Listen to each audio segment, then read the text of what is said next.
네, 안녕하십니까. 정의당 원내대표 노회찬입니다. 오늘 저는 전국 금속노동조합 관계자들과 더불어서 유성기업 노조 파괴 사건과 관련된 검찰 이 과거사 위원회의 조사를 촉구하는 의미에서 기자회견을 갖고자 합니다.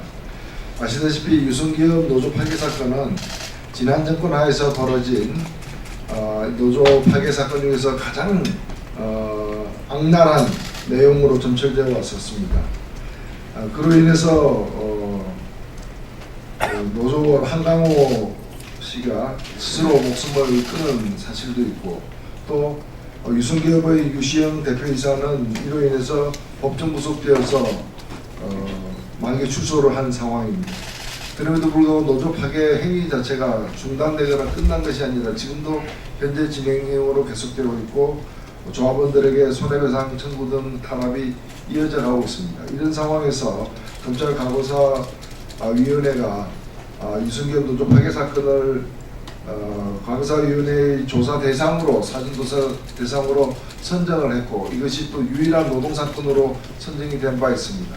그러나 이와 관련한 재판이 현재 진행 중이라는 이유로다가 이 재조사, 본조사를 갖다가 보류한다는 결정을 내렸습니다. 결국에 이 노조 파괴 행위가 일부 직원들의 일탈에 의한 것이고, 사실상 유성기업 노조 파괴 행위를 지시한 실체로 지목되고 있는 현대자동차 그룹과는 무관하다는 것을 오히려 검찰 과거사위원회가 입증하려는 듯한 그런 태도로밖에 볼 수 없습니다. 따라서 저는 유성기업 노조 관계자들과 더불어서 유성기업 노조 파괴 사건이야말로 앞으로는 다시는 벌어져서는 안 되는 헌법상 국민의 기본권인 노동사건을 유린한 사건이기 때문에 이와 같은 사건의 재발을 막기 위해서도 검찰 과거사위원회가 본조사의 대상으로 다시 지정할 것을 강력히 촉구하는 바입니다. 그러면 이 관계자들의 또 의견을 듣도록 하겠습니다.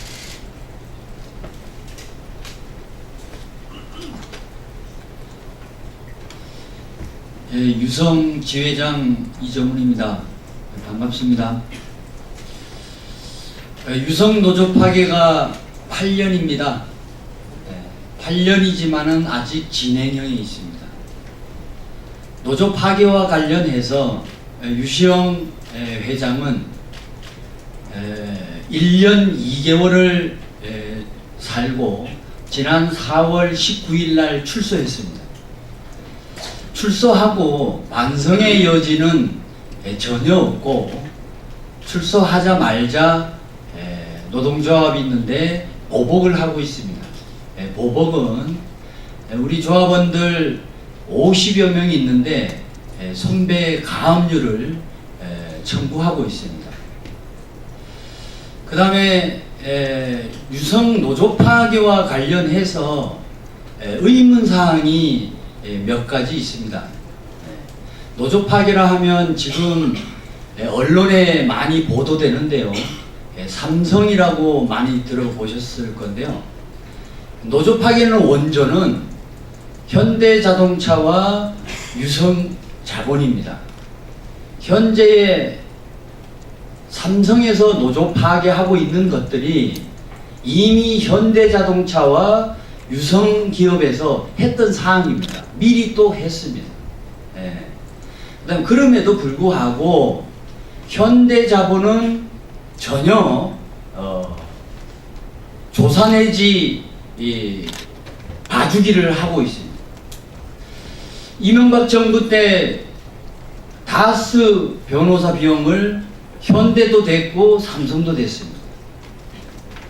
박근혜 정부 때 최순실 게이트 두 번째로 현대자동차가 돈을 많이 냈습니다. 그럼에도 불구하고 현대자동차는 문재인 정부 들어서서 봐주기 하고 있다라고 의문이 들고 있습니다. 관련해서 저희들은 바깥에서 여러 가지 얘기들을 많이 해봤지만 사실상 돌아오는 것은 메아리 소리밖에 들리지 않습니다.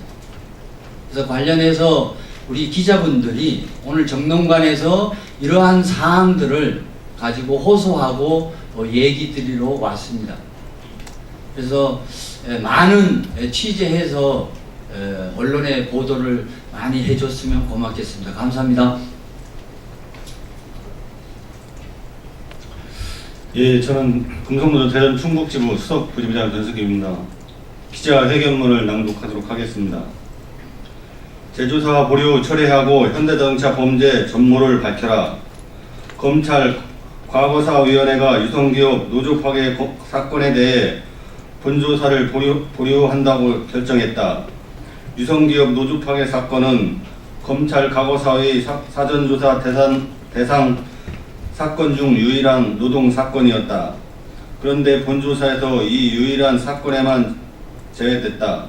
유성기업의 노조 파괴 사건은 현대차가 직접 지시하고 개입한 혐의를 받고 있는 사건이다. 문재인 정권 출범 이후 검찰이 스스로 과거의 잘못을 재조사하고 개혁하겠다고 했지만 결국 재벌 앞에서는 고개를 숙였다. 유성기업의 노조 파괴 사건은 2011년 시작돼 8년째를 맞고 있다. 2016년 3월 17일 탄압을 견디다 못한 한강호 열사가 스스로 목숨을 끊었다. 2017년 2월 17일에는 유성기업 유시영 대표가 노조 파괴 범죄로 징역 1년 2개월을 선고받고 법정 구속됐다. 그런데도 여전히 노조 파괴는 진행 중이다. 대표이사는 만기 출소하자마자 조합원 개개인에게 손해배상을 청구하며 탄압을 다시 시작했다. 현대차의 지배개입 혐의는 기소는 됐지만 재판이 중단된 상태이다. 이 사건이 이렇게 장기화된 데에는 검찰 책임이 크다. 사건 초기 검찰은 노동부의 수사를 지휘하며 사업주 봐주기로 일관했다. 대부분의 혐의에 대해 증거 불충분, 혐의 없음으로 노동자들의 가슴에 대못을 박았다. 결국 유시영 대표이사를 법정에 세운 금속노조 유성지의 조합원들의 투쟁이었다. 낙타가 바늘기 통과하는 것보다 어렵다는 법원의 재정 신청을 통해 유시영 대표이사를 법정에 세웠고 마침내 법의 심판을 받게 했다. 또 현대차의 지배개입 혐의를 끈질기게 제기해서 결국 검찰이 기소하도록 만들었다. 검찰의 직무유기를 노동자들이 투쟁으로 넘어서 왔다. 검찰 과거사위는 스스로 유성기업 노조 파괴 사건을 사전조사 대상으로 선정했다. 자신들이 보기에도 석연치 않은 부분들이 많았던 것이다. 그러나 곧장 꼬리를 내렸다. 현재 진행 중인 현대차의 노조 파괴 개입 재판에 영향을 줄 수 있기 때문이라는 이유를 밝혔다. 어불성설이다. 오히려 재조사를 통해 명확하게 진실을 밝혀야 현재 진행 중인 재판이 올바르게 진행될 수 있다. 검찰 과거사위는 개혁의 상징이 되고 싶었겠지만 재벌 앞에서는 한없이 작아지는 검찰의 모습을 다시 보여주고 말았다. 검찰의 개혁 의지는 현대차 앞에서 무릎을 꿇었다. 노조 파괴는 국민의 기본권을 뒤흔드는 중대 범죄이다. 헌법의 기본권을 침해하는 범죄로 가장 엄중하게 처벌해야 한다. 그러나 검찰은 노조 파괴를 처벌할 의지가 없다. 이명박 정권 때는 적극적으로 범죄에 동참했고 박근혜 정권 때는 일방적으로 사업주를 기호했다. 문재인 정권에서도 검찰은 그저 방관하고 있다. 때로는 방관이 더 큰 문제가 된다. 범죄를 수사하고 처벌해야 하는 검찰이 방관한다면 이는 범죄를 더 키우는 것이다. 지금 유성기업 노조 파괴가 딱 그 꼴이다. 노조 파괴의 몸통인 현대차를 처벌해야 노조 파괴를 멈출 수 있다. 금속노조 유성지의 조합원들이 5월 18일 금요일 또다시 거리에 몸을 던진다. 청와대까지 오체 투지를 통해 행진하며 노조 파괴 원조 현대차 처벌을 요구한다. 검찰은 더 이상 손 놓고 있을 것이 아니라 자신들이 직무유기를 여기까지 내버린 노동자들에게 답을 해야 한다. 검찰의 재조사를 강력히 촉구한다. 2018년 5월 17일 정의당 원내대표 노회찬 전국 금속노동조합.